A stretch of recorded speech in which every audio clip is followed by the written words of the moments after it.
মুছলমান পৰিয়ালে পাতিছে মনসা পূজা। পূজাও আকৌ অদ্ভুত ধৰণৰ। খণ্ড কবিৰাজৰ কবলত পৰি অদ্ভুত পূজা। প্ৰথমে চাওক কেইটামান দৃশ্য। এজনক কান্ধত তুলি উচ্চ স্বৰৰ মিউজিকৰ তালে তালে নৃত্য। কান্ধত লৈ ঘূৰাই ঘূৰাই ৰাখিছেগৈ এচুকত। এইবাৰ এগৰাকী মহিলাক গামোচাৰে মেৰিয়াই অদ্ভুত নৃত্য। মুঠতে গান গাই নাচি বাগি চলিছে মাৰ আৰাধনা। ধুবুৰীৰ ছাগলপাৰাৰ দৃশ্য এয়া। এটা মুছলমান পৰিয়ালৰ 4জনকৈ লোকৰ দৃষ্টিশক্তি প্ৰায় নোহোৱা হৈ আহিছে। নিশা বা সামান্য আন্ধাৰ হ'লেই নেদেখে।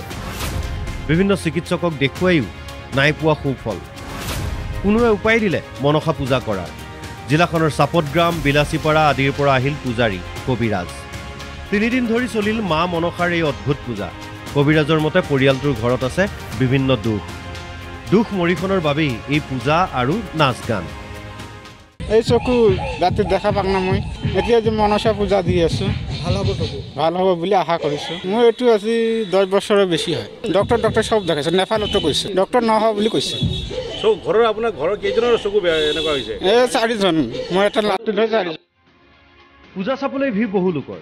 ইফালে গাঁওখনত আছে মেট্ৰিক আৰু উচ্চতৰ মাধ্যমিকৰ পৰীক্ষাৰ্থী। তাৰ মাজতে উচ্চ স্বৰত বাজিছে মাইক। তথাপি কাণসাৰ নাই আৰক্ষী তথা প্ৰশাসনৰ। ইফালে অন্ধবিশ্বাসৰ কবলত জনতা। ভিডিঅ' জাৰ্নেলিষ্ট সন্তোষ ৰয়ৰ সহযোগত ধুবুৰীৰ পৰা ৰাজীৱ শৰ্মাৰ ৰিপৰ্ট, NK TV।